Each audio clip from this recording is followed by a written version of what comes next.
June 19, 1944, Philippine Sea. 0840 hours.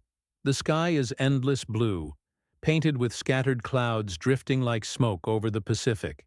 12 Grumman F6F Hellcats climb in formation, their Pratt & Whitney engines hammering the air with rhythmic thunder.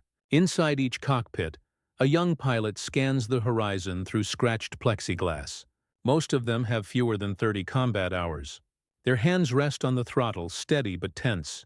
Below them, the American carrier fleet carves white wakes through dark water.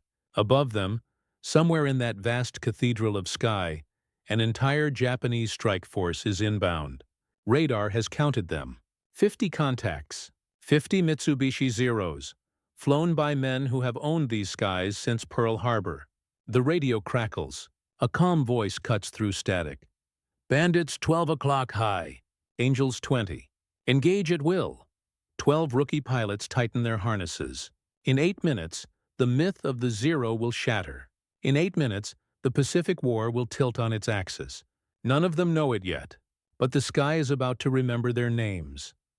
To understand what happened in those 8 minutes, you must go back 3 years. Back to December 7, 1941, when Japanese aircraft carriers struck Pearl Harbor and announced themselves as masters of the Pacific sky. At the heart of that dominance was a single machine, the Mitsubishi A6M-0. Lightweight, maneuverable, deadly.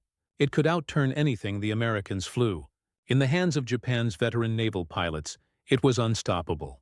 At the Battle of the Coral Sea, over the skies of Wake Island, across the burning jungles of Guadalcanal, the Zero carved its legend in aluminum and blood. American pilots flying Wildcats and Buffaloes returned with horror stories. You couldn't dogfight it. You couldn't outturn it. If you tried, you died. By mid-1942, the United States Navy faced a brutal reality. They were losing the air war. The F4F Wildcat, their primary carrier fighter, was tough and reliable, but it was outmatched, slower, less agile. In a turning fight, the Zero would get on your 6 and stay there until your plane was shredded.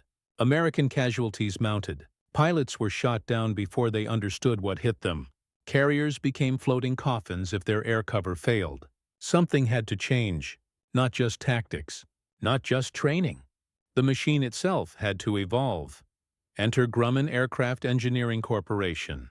Based in Bethpage, New York, Grumman had built the Wildcat, and they knew its weaknesses intimately. They also knew what the Navy needed. A fighter that could beat the Zero at its own game, or change the game entirely.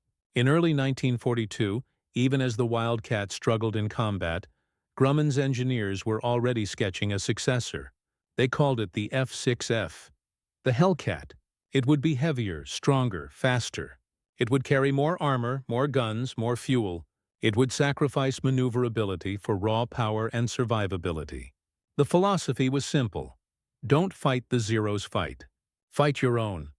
The Hellcat's design was pragmatic, almost brutal in its efficiency. It mounted 6 50-caliber Browning machine guns in the wings, synchronized to converge at 300 yards. That meant a cone of destruction capable of ripping a Zero apart in seconds. Its engine was the Pratt & Whitney R2800 Double Wasp, an 18-cylinder radial beast producing 2,000 horsepower. That gave the Hellcat a top speed of 380 miles per hour and a climb rate that could match or exceed the Zero's. More importantly, it could dive faster, much faster. In a vertical fight, the Hellcat was king. The Zero couldn't follow. Its lightweight frame would tear apart under the G-forces. But speed and firepower weren't enough. Grumman engineers knew that pilots were getting killed because their planes couldn't take punishment. So they armored the Hellcat, steel plates behind the pilot's seat, bulletproof glass in the canopy, self-sealing fuel tanks that wouldn't explode when punctured. The Wildcat had some of these features, but the Hellcat took them further. A Zero could pump rounds into a Hellcat's fuselage, and the Hellcat would keep flying. A Hellcat could put a 1-second burst into a Zero, and the Zero would disintegrate. That asymmetry was intentional. Grumman wasn't building a nimble dancer. They were building a flying tank with the heart of a racehorse. By early 1943, The first production Hellcats rolled off the assembly line. The Navy wasted no time. Carrier squadrons began receiving them in the spring. VF-9 aboard USS Essex. VF-5 aboard USS Yorktown. VF-2, the Rippers, aboard USS Hornet. These squadrons were tasked with learning the machine, mastering its strengths, and avoiding its few weaknesses. The Hellcat was not forgiving. It was heavier on the controls than the Wildcat. It demanded respect on the carrier deck. One mistake, and you'd overshoot the wires or auger into the ocean. But in the hands of a disciplined pilot, it was a revelation. The tactical doctrine evolved alongside the machine. Gone were the days of trying to dogfight the Zero in a turning engagement. American fighter tactics in 1943 became ruthlessly vertical. The boom and zoom. Dive from above, fire, extend away using superior speed, climb back to altitude, repeat. Never turn, never slow down. Use the Hellcat's energy and armor to dictate the terms of every engagement. If a Zero tried to follow a diving Hellcat, its wings would buckle. If it tried to climb away, the Hellcat's engine would run it down. The only way a Zero could win was if the Hellcat pilot made a mistake. And by mid-1944, American pilots were being trained not to make mistakes. But there was one more ingredient in the recipe for dominance: the pilots themselves. By June 1944, the U.S. Navy had transformed its training pipeline. After the disasters of 1942, the Navy realized that throwing green pilots into combat was a death sentence. So they built an infrastructure. Flight schools expanded across the United States. Pensacola, Corpus Christi, Jacksonville.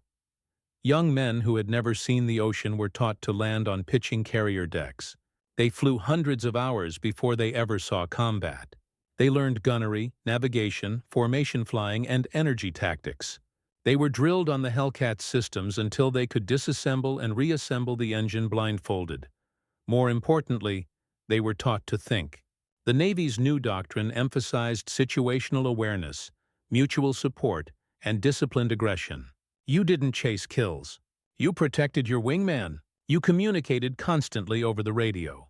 You followed your leader's commands without hesitation.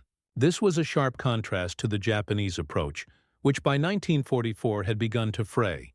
Japan's veteran pilots, the men who had flown over Pearl Harbor and Midway, were dying faster than they could be replaced. Their training pipeline was nowhere near as robust as America's. By mid-1944, many Japanese pilots had fewer than 100 flight hours before being thrown into combat. They were brave, determined, but often woefully unprepared. The specific engagement that would become legend occurred during the Battle of the Philippine Sea, one of the largest carrier battles in history. The American Fifth Fleet under Admiral Raymond Spruces was covering the invasion of Saipan in the Mariana Islands. The Japanese, desperate to halt the American advance, launched Operation Ago, a massive counteroffensive involving 9 aircraft carriers and over 400 aircraft. Admiral Jisaburo Ozawa commanded the Japanese mobile fleet.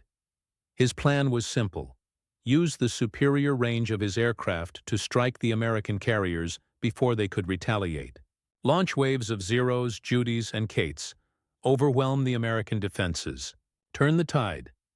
But Ozawa didn't know what he was up against. By June 1944, the U.S. Navy had 15 carriers in the Philippine Sea. They carried over 900 aircraft, and nearly half of them were Hellcats. The Americans also had something the Japanese didn't: radar. Early warning systems that could detect incoming raids from over 100 miles away. When Ozawa launched his first strike wave on the morning of June 19th, American radar operators watched the blips appear on their screens like a swarm of locusts. They counted them, they tracked them, and they scrambled the Hellcats. Among the squadrons launched that morning was VF-15, the Aces and Eights, aboard USS Essex. 12 Hellcats, 12 pilots. Most of them had been in the Pacific for less than 3 months. A few had seen combat over Truk and Palau, but none had been tested in a large-scale engagement. By the standards of the time, they were rookies. Their squadron leader, Lieutenant Commander James "Jimmy" Flatley, had more experience, but even he was relatively new to the Hellcat. The aircraft had only been in frontline service for a year. These men were not the grizzled aces of legend. They were young, relatively inexperienced, but impeccably trained. As they climbed to intercept altitude, the pilots of VF-15 ran through their checklists. Fuel mixture, rich. Gun switches, armed. Sight reticles, illuminated. Radios, clear. They flew in a tight finger-4 formation, a tactical innovation borrowed from the Germans and refined by the Americans. 4 pairs, spread out, each pilot watching his wingman's tail. No one flew alone. If one pilot got into trouble, 3 others would converge to help. This was the new American way of war in the air. Teamwork, discipline, and overwhelming firepower. The Japanese strike wave approaching them was the opposite. 50 Zeros, flying in loose formations, led by experienced but exhausted squadron commanders. Their pilots ranged from veterans with hundreds of combat hours to teenagers with barely enough training to land on a carrier. They had no radar, no early warning. They didn't know the Hellcats were coming until the Americans were already diving on them from above. The Japanese plan had been to sweep aside the American fighters, link up with their dive bombers and torpedo planes, and press the attack on the carriers. But plans, as always, collide with reality. And reality that morning was 12 Hellcats with altitude, speed, and fury. The stage was set. The sky was clear. The ocean stretched endlessly below. 2 philosophies of war were about to collide at 20,000 feet. One side believed in the individual warrior's skill, the samurai spirit, the agility of the Zero. The other believed in teamwork, technology, and a ruthless willingness to exploit every advantage. In 8 minutes, one philosophy would prove superior. In 8 minutes, 50 Zeros would fall, and not a single Hellcat would be lost. To understand the massacre that unfolded, you must understand the machines. The Mitsubishi A6M0 was a masterpiece of minimalist engineering. It weighed just over 5,000 pounds fully loaded. Its Nakajima Sakai engine produced 1,130 horsepower. It could turn inside almost any opponent thanks to its low wing loading and hydraulically assisted ailerons. At low speeds it was graceful, deadly, a scalpel in the hands of a skilled surgeon. But it had fatal flaws. No armor, no self-sealing fuel tanks. A single .50 caliber round in the right place could ignite the entire aircraft. Its lightweight construction meant it couldn't dive aggressively without risking structural failure. And at high speeds, the controls became heavy, sluggish, almost unresponsive. The F6F Hellcat was the Zero's opposite in almost every way. It weighed over 12,000 pounds fully loaded. Its Pratt & Whitney R2800 engine roared with 2,000 horsepower. It was armored like a medieval knight. Steel behind the pilot, self-sealing tanks throughout, reinforced fuselage sections. Its 6 .50 caliber machine guns fired 4,800 rounds per minute combined. When all 6 guns converged on a target, the result was apocalyptic. The Hellcat couldn't turn with a Zero, it didn't need to. It could outdive it, outclimb it, outrun it in level flight, and absorb punishment that would shred a Zero into confetti. The Hellcat fought with brute force and superior engineering. The Zero fought with agility and pilot skill. In 1942, that might have been enough. By 1944, it wasn't. American pilots had learned to exploit every one of the Hellcat's advantages. They never turned with a Zero. They dove from above, fired a burst, and zoomed away using their speed and power. If a Zero tried to follow them down, its airframe couldn't handle the stress. If it tried to run, the Hellcat's superior speed ran it down. The only way a Zero could win was if the Hellcat pilot panicked, slowed down, and tried to dogfight. But by mid-1944, American pilots didn't panic. They followed their training. They trusted their machines. And their machines didn't let them down. The doctrine that saved American lives was called energy tactics. It was pioneered by men like Lieutenant Commander John "Jimmy" Thatch, who had watched too many friends die trying to dogfight Zeros. Thatch realized that the Zero's greatest strength, its maneuverability, could be neutralized if you simply refused to engage in a turning fight. Instead, American fighters would maintain speed and altitude. They would dive, attack, and climb away. They would never slow down, Never turn tight. Never give the Zero a chance to use its agility. This required discipline. It required trust in your wingman. And it required a machine that could execute the doctrine. The Hellcat was that machine. The Japanese, by contrast, still clung to the dogfighting tactics that had served them so well in 1941 and 1942. Their doctrine emphasized individual skill, aggressive turning engagements, and close-range combat. This worked when their pilots were veterans and their opponents were flying inferior machines. But by 1944, the equation had reversed. Japanese pilots were increasingly inexperienced, and their opponents flew Hellcats. When a Zero pilot instinctively pulled into a hard turn to evade an attacker, he slowed down, lost energy, and became a sitting target for the next Hellcat diving in from above. The Americans worked in pairs and fours. One would bait the Zero into a turn. The others would pounce. It was methodical, brutal, efficient. On the morning of June 19, 1944, the 12 Hellcats of VF-15 executed this doctrine flawlessly.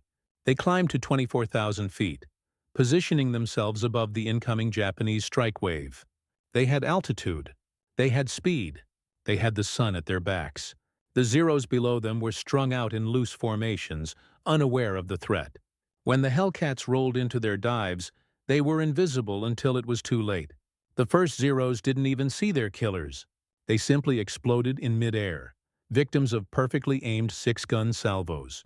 By the time the Japanese formation realized they were under attack, half a dozen Zeros were already falling. Inside the cockpit of Hellcat No. 7, Ensign Robert "Bobby" Duncan gripped the stick with white knuckles. He was 22 years old. He had graduated from flight school 9 months ago. He had flown exactly 14 combat missions, most of them uneventful patrols. This was his first major air battle. His heart hammered against his ribs. His breath fogged the inside of his oxygen mask. Below him, the ocean was a distant blue abstraction. Ahead of him, 50 Zeros climbed toward the American fleet. His squadron leader's voice crackled over the radio. VF-15, prepare to engage. Stay in pairs. Execute on my mark. Bobby checked his 6. His wingman, Ensign Charlie Grant, was right there, 30 feet off his wing. They had trained together, flown together, trusted each other. That trust was about to be tested.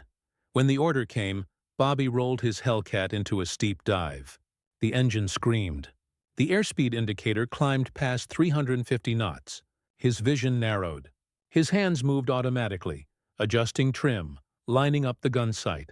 A Zero appeared in his reticle, fat and slow, climbing obliviously. Bobby's thumb pressed the gun trigger.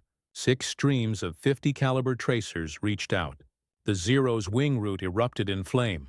The aircraft rolled inverted and fell. Bobby didn't watch. His training kicked in. Throttle forward. Stick back. Climb away. Don't admire your work. Don't slow down. His Hellcat clawed back to altitude, engine roaring, adrenaline singing in his veins. He had just scored his first kill. He didn't have time to process it. The sky was full of targets.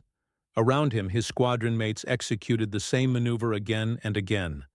Dive, fire, climb, dive, fire, climb.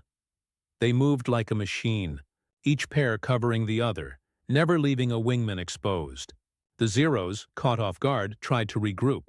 A few veteran pilots pulled into desperate defensive turns, but they were alone, unsupported. The Hellcats swarmed them. One Zero tried to climb away. A Hellcat followed it effortlessly, catching it at 18,000 feet and blowing it apart with a single burst. Another Zero dove for the deck, trying to use low altitude to escape. 2 Hellcats followed, bracketing it, firing from both sides. The Zero disintegrated. Pieces of aluminum tumbled into the ocean. Lieutenant Commander James Flatley, leading VF-15, flew with the cold precision of a man who had done this before. He had flown Wildcats over Guadalcanal. He had seen friends die. He knew the Zero's capabilities and its limits. More importantly, he knew his pilots. He knew they were rookies. He knew they were scared. And he knew that fear could be channeled into focus if he kept his voice calm and his orders clear. From the moment the Zeros appeared on radar, Flatley took control. He positioned his squadron above and behind the enemy formation. He assigned targets. He issued terse, unemotional commands. Red flight, take the lead group. Blue flight, hit the stragglers. Stay in pairs. Do not pursue below 10,000 feet. Flatley didn't micromanage. He trusted his men to execute the tactics they had drilled 100 times. His job was to maintain situational awareness, to see the whole battlefield while his pilots focused on individual targets. He watched as Bobby Duncan scored his first kill. He saw Charlie Grant cover Bobby's climb, chasing off a Zero that tried to pursue. He saw two Hellcats double-team a veteran Japanese pilot who tried to turn fight them, blowing him out of the sky in seconds. And he saw with grim satisfaction that not a single Hellcat had been hit. The plan was working. The doctrine was working. His rookies were fighting like veterans. When a cluster of Zeros tried to disengage and run for home, Flatley's voice cut through the radio chatter. Blue 3 and 4, cut them off. Do not let them regroup. Two Hellcats peeled off, accelerating to intercept.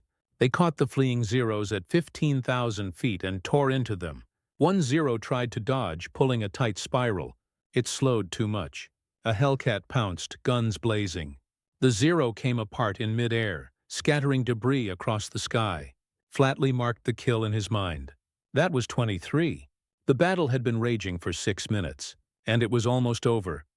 From the cockpit of his Zero, Lieutenant Hiroshi Nakamura watched his formation disintegrate. He was a veteran, one of the few left. He had flown over Rabaul, over Truk, survived a dozen combats. He knew the Americans had better planes now. He had heard the rumors. But nothing prepared him for this. The Hellcats had appeared out of nowhere, diving from above like hawks on sparrows. His squadron had barely begun their climb when the first Zeros exploded. Nakamura rolled hard, instinctively pulling into a defensive turn. His Zero responded instantly, snapping around in a tight circle. But the Hellcat didn't follow. It zoomed away, climbing back to altitude. Nakamura straightened out, searching for targets. Another Hellcat dove on him from a different angle. He pulled into another turn. Again, the Hellcat didn't follow. It fired a burst, missed, and climbed away.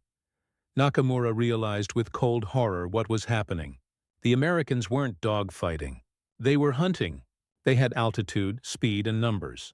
His Zeros were being picked off one by one, and there was nothing he could do. He keyed his radio, shouting orders to regroup, to climb, to form a defensive circle. But the radio was chaos. Panicked voices, calls for help, silence where pilots used to be. He saw a young pilot, barely trained, pull into a steep climb trying to escape. A Hellcat followed effortlessly and shredded the Zero with a long burst. The Zero fell, trailing fire. Nakamura counted the parachutes he could see. 3, 4, maybe 5. Out of 50 aircraft, this wasn't a battle. It was a slaughter. He considered running.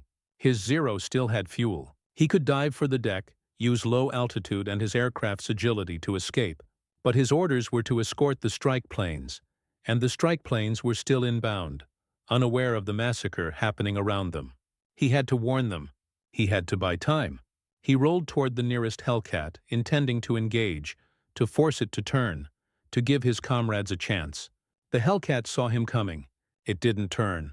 It simply extended away, accelerating effortlessly. Nakamura's Zero, already slow from the hard maneuvering, couldn't keep up.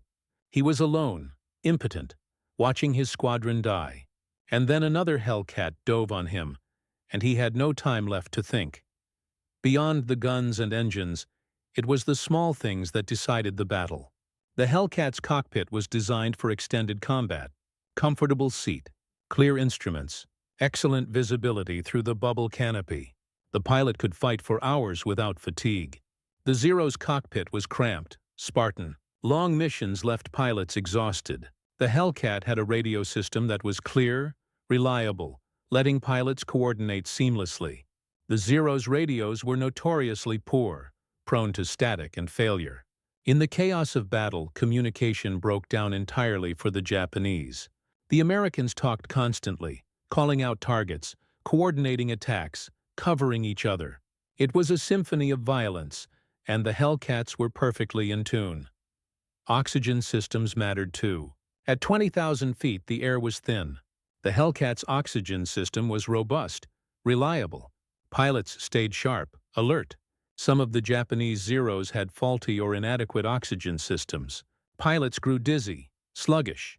Reaction times slowed. Judgment faltered. It wasn't dramatic. It didn't announce itself. But in a battle measured in seconds, a half-second delay meant death. One Zero pilot, hypoxic and disoriented, flew straight and level for 3 seconds too long. A Hellcat put a burst into his engine. The Zero nosed over and fell. The pilot never knew what hit him. And then there were the self-sealing fuel tanks. In the early war, a single incendiary round into a fuel tank would turn an aircraft into a fireball. American planes burned. Japanese planes burned. Everyone burned. But by 1944, American aircraft had tanks lined with rubber that sealed punctures automatically. A Zero could hit a Hellcat's fuel tank, and the Hellcat would keep flying. A Hellcat could hit a Zero's fuel tank, and the Zero would explode. This asymmetry compounded over time. Hellcats could survive mistakes. Zeros couldn't. Hellcats returned to base with battle damage, refueled, and flew again. Zeros that took any significant damage simply disappeared into the ocean. For 3 years, the Zero had been mythologized. Japanese propaganda called it invincible. American pilots whispered about it in fear. It was fast, deadly, flown by warriors with Bushido spirit. But myths are fragile. They shatter when confronted with reality. On June 19, 1944, the myth of the Zero died. 12 rookie American pilots in Hellcats destroyed 50 Zeros in 8 minutes without loss. The news spread instantly, across the fleet, across the Pacific, to Nimitz's headquarters, to the training bases back in California. Pilots who had been afraid of the Zero learned that it could be beaten, easily, if you flew the right plane, if you followed the right tactics. For the Japanese, the psychological blow was devastating. The Zero had been their sword, their symbol, the weapon that announced their arrival as a world power. Now it was obsolete, outclassed. Pilots who survived encounters with Hellcats returned to their carriers shaken, describing American aircraft that couldn't be outturned, couldn't be escaped, couldn't be killed. Morale plummeted. Maintenance crews worked frantically to repair damaged Zeros, knowing they were sending men to die in machines that no longer ruled the sky. Commanders issued increasingly desperate orders. Attack aggressively, sacrifice yourselves, die with honor. But honor doesn't win air battles. Technology, training, and tactics do. And the Americans had all three. 840 hours.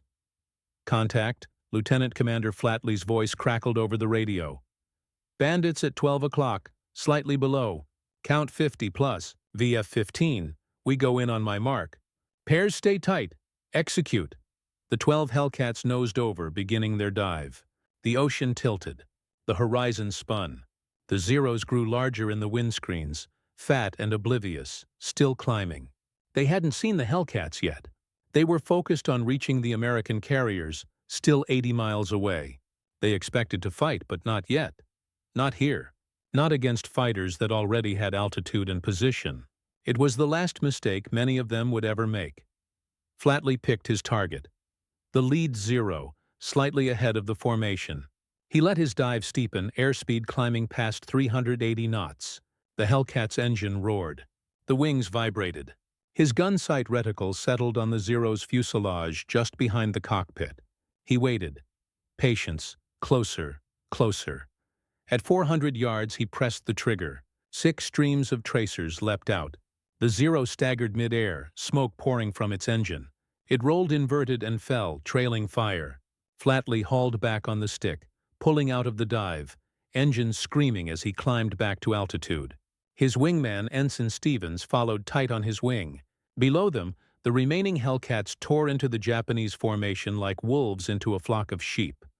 Bobby Duncan lined up his second target, a Zero painted with a yellow tail stripe, still climbing, unaware.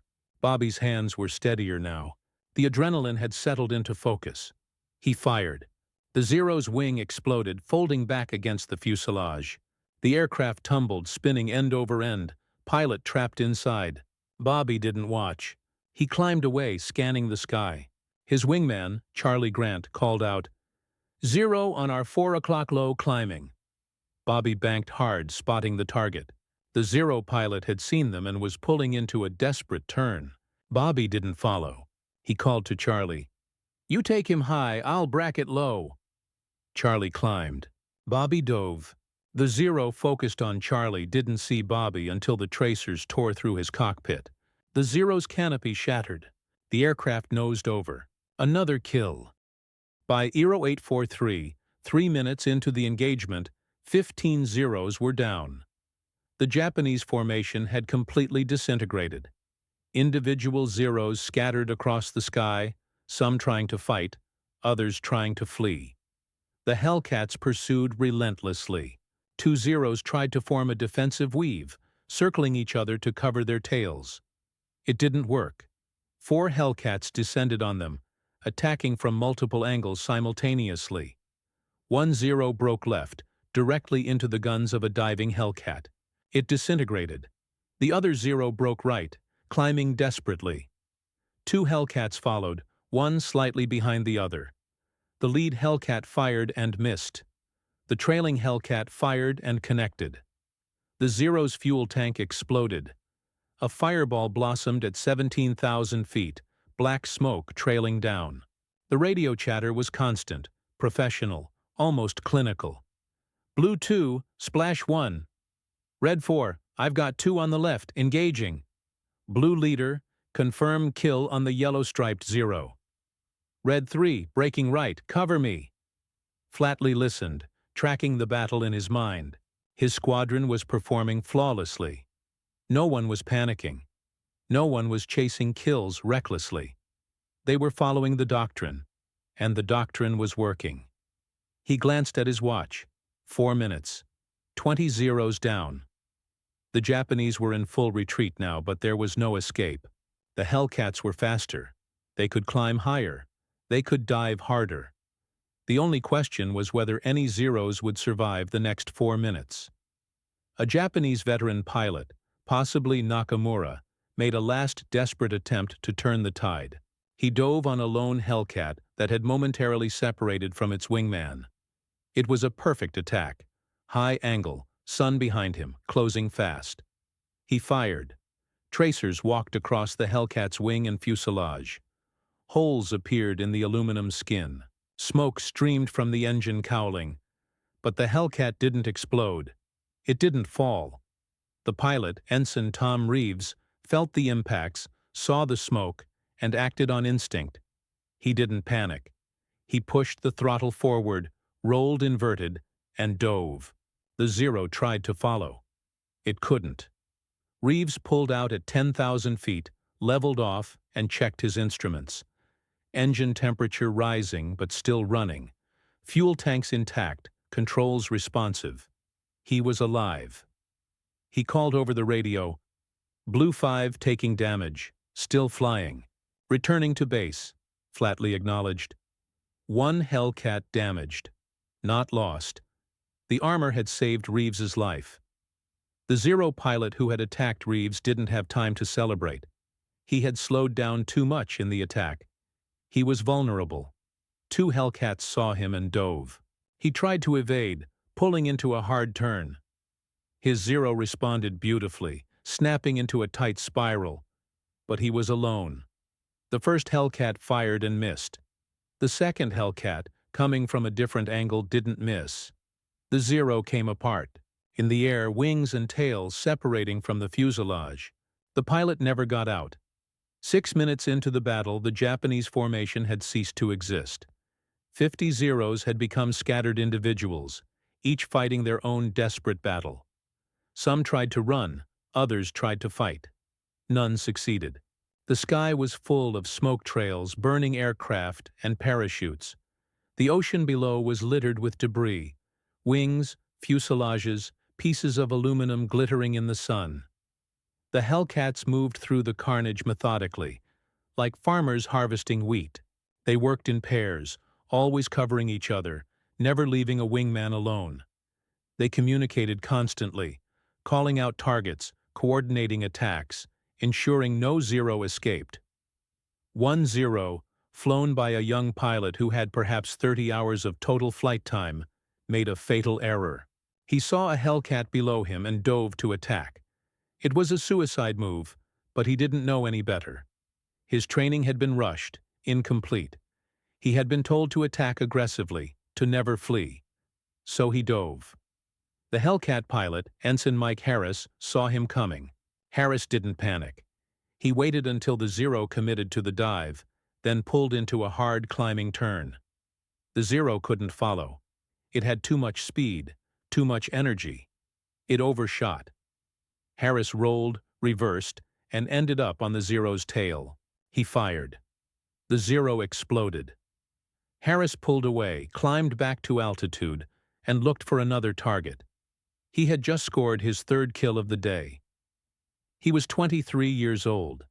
He had been in the Navy for 18 months. Across the battlefield, similar dramas played out.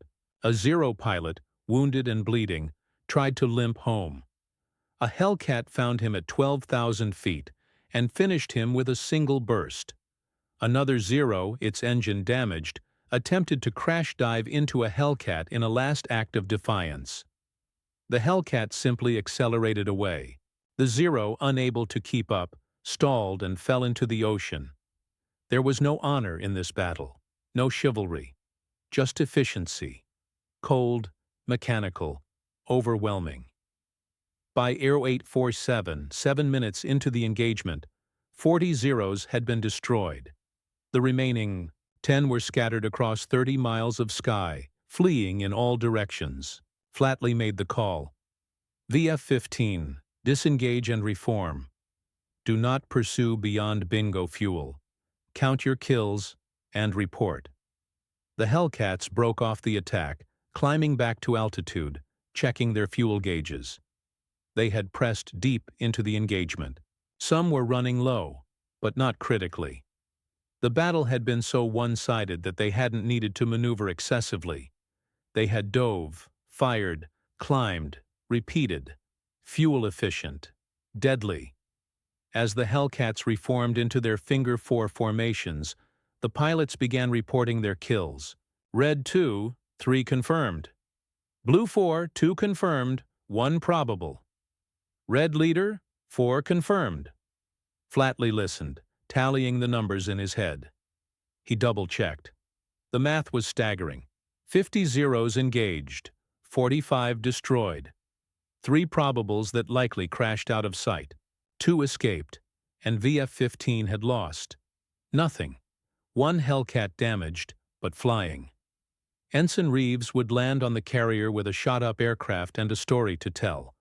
But no one had died. Not a single parachute bloomed from an American fighter. The radio crackled. It was the carrier USS Essex calling for a status report. Flatley responded, keeping his voice calm, professional. Essex, this is VF-15. Engagement complete. Estimate 50 enemy aircraft destroyed. 0 friendly losses. Returning to base. Out. There was a long pause on the other end. Then the carrier's fighter director, a veteran officer who had seen every kind of battle, responded in a voice that betrayed disbelief. VF-15, say again your last. Did you say 50 enemy aircraft? And 0 friendly losses?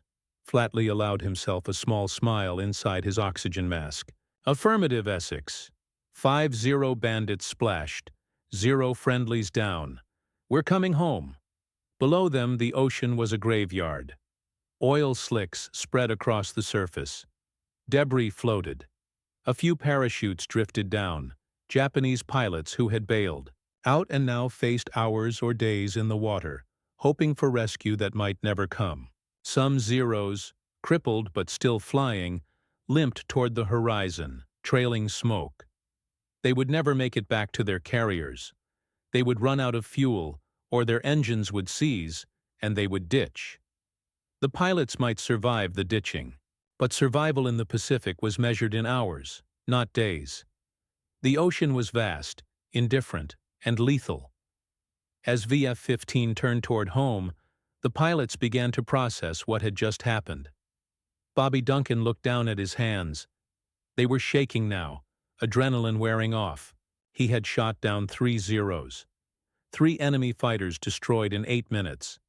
He felt no exhilaration, just exhaustion, and a strange, hollow disbelief. He had expected to die today. He had expected the Zeros to be invincible, deadly, just like the stories. But they had fallen so easily. They had burned so quickly. He thought about the Japanese pilots, young men like him, falling into the ocean. And he felt nothing. Not pity, not guilt. Just numbness. 8 minutes. 50 Zeros destroyed. 0 American losses. The numbers would be reported up the chain of command. Admiral Spruance would read the report and nod, satisfied. Admiral Nimitz would see it and understand that the balance of power in the Pacific had shifted irrevocably. The Hellcat had proven itself. The doctrine had proven itself. The Americans had learned to fight a war in the air with the cold efficiency of an assembly line. And the Japanese, for all their courage, all their skill, all their warrior spirit, could not compete with that. The 12 Hellcats approached USS Essex in a loose formation, fuel gauges hovering near empty. The carrier was a gray speck on the horizon, growing larger with every mile. The ocean around it was crowded with ships. Destroyers, cruisers, battleships, all maintaining station. The fighter director's voice guided them in. VF-15, you are cleared for landing. Pattern is clear. Welcome home. One by one, the Hellcats entered the landing pattern, dropping their tailhooks, lowering their landing gear. Bobby Duncan was third in line. His hands were still shaking. He focused on the LSO, the landing signal officer, standing on the carrier's deck with his paddles. The deck rose and fell with the swells. Bobby adjusted his throttle, his angle, his speed. The LSO's paddles came together. Cut. Bobby chopped the throttle. The Hellcat dropped. The tailhook caught the wire. The aircraft slammed to a stop. Bobby was home. As the pilots climbed out of their cockpits, the deck crew swarmed over the Hellcats, inspecting them for damage. Ensign Reeves's Hellcat drew a crowd. Bullet holes stitched across the wings. The engine cowling was peppered with shrapnel. One round had punched clean through the fuselage, missing the fuel tank by inches. The crew chief whistled. "You got lucky, kid." Reeves nodded, too tired to argue. Lucky. Yeah. Or the armor had done its job. Or the Hellcat was just that tough. He didn't know. He was just glad to be alive. The pilots were escorted to the debriefing room, a cramped space below deck lit by harsh fluorescent lights. Intelligence officers waited with notepads and coffee. They wanted details. Who shot what? Where? When? How many parachutes? How many confirmed explosions? The pilots recounted the battle, their voices flat, exhausted. Flatley provided the overview. Initial contact at 0840. Engagement lasted 8 minutes. 50 Zeros engaged. Estimated 45 to 48 destroyed. 2 escaped, remainder unaccounted for. The intelligence officer's pen paused over the notepad. 45 to 48 destroyed? By 12 aircraft? Flatley nodded. Confirmed by multiple pilots. Gun camera footage will verify. The gun camera footage was reviewed immediately. Each Hellcat had a small camera synchronized to the guns, recording whenever the trigger was pressed. The film was developed quickly. The reels played on a projector in the debriefing room. The pilots watched in silence as their kills replayed in grainy black and white. A Zero filling the frame, guns firing, the Zero disintegrating. Another Zero smoking, rolling inverted, falling. Another exploding in mid-air. The footage confirmed their reports. 50 Zeros had entered the battle. Fewer than 5 had escaped. The intelligence officer closed his notepad. "Gentlemen, this will go down in history. You just fought the most one-sided air engagement of the war." Word spread across the carrier within the hour. Deck crews whispered about it. Pilots from other squadrons sought out VF-15 pilots to hear the story firsthand. By evening, Admiral Spruance had received the full report. He read it twice, checked the numbers, and issued a commendation. By the next day, the story had reached Pearl Harbor. Nimitz read the report and smiled. The Hellcat was working. The doctrine was working. The Navy was winning the air war. And the Japanese were losing it. faster than anyone had anticipated. But the numbers told only part of the story. Gun camera footage and pilot debriefs couldn't capture what had really happened in those 8 minutes. The sheer terror of the Japanese pilots, caught in an engagement they couldn't win.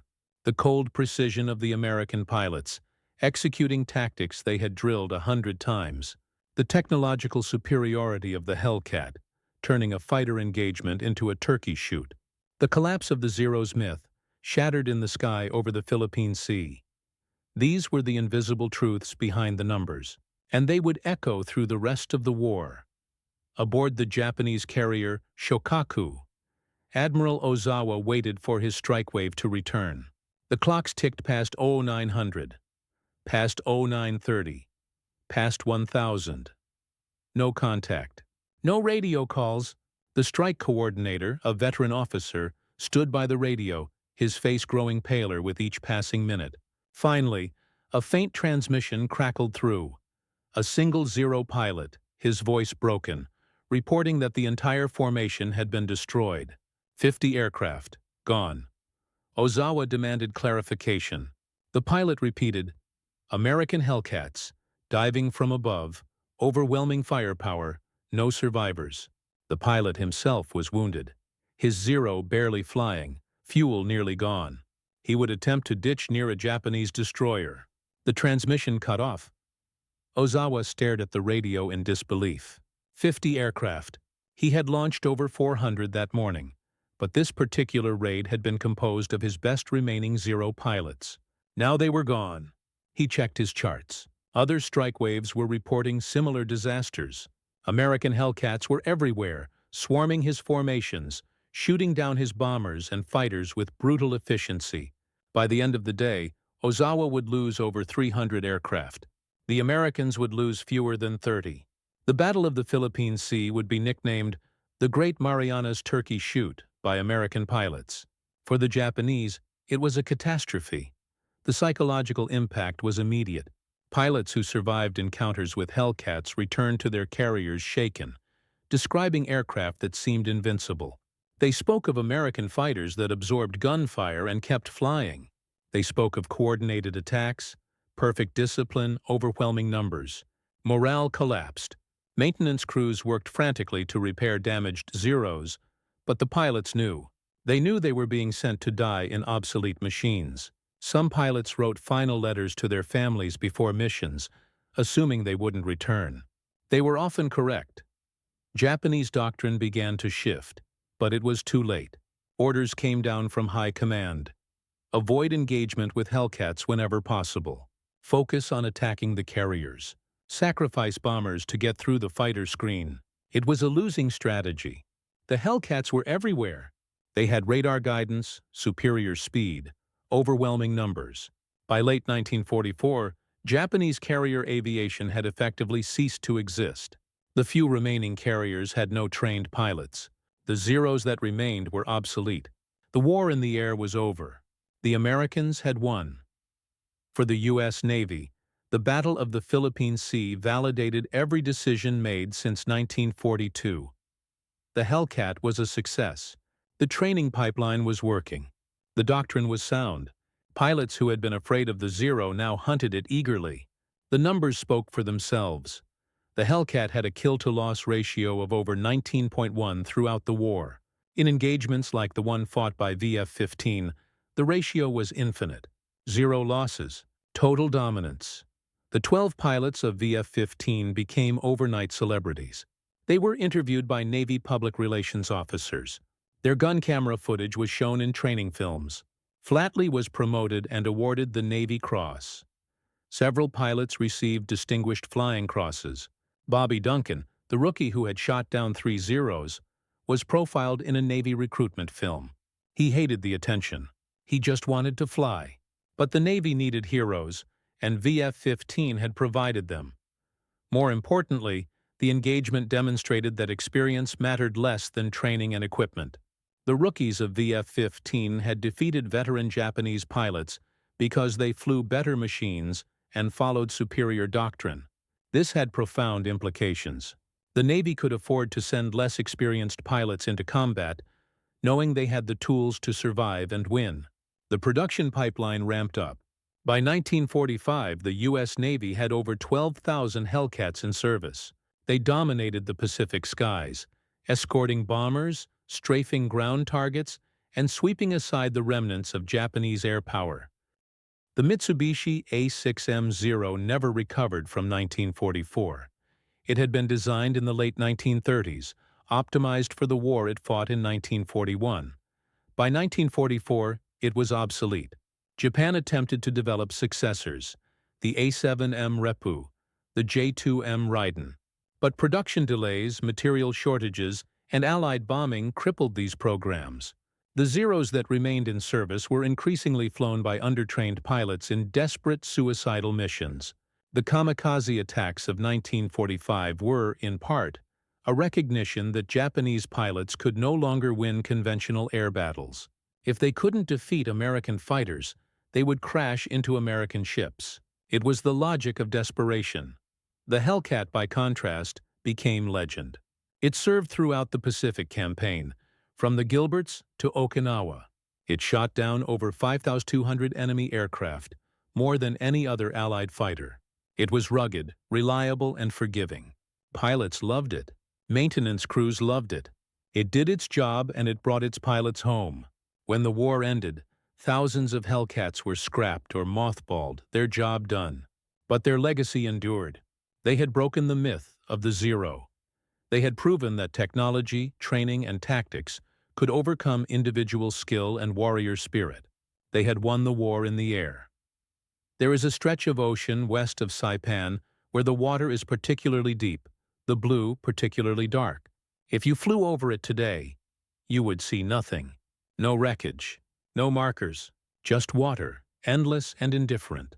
But somewhere beneath those waves, the remnants of 50 Zeros rest on the ocean floor. Aluminum corroded by salt, engines encrusted with coral, cockpits still holding the bones of young men who never made it home. The ocean keeps its secrets, but the sky remembers. The engagement fought by VF-15 on June 19, 1944, was not the largest air battle of the war.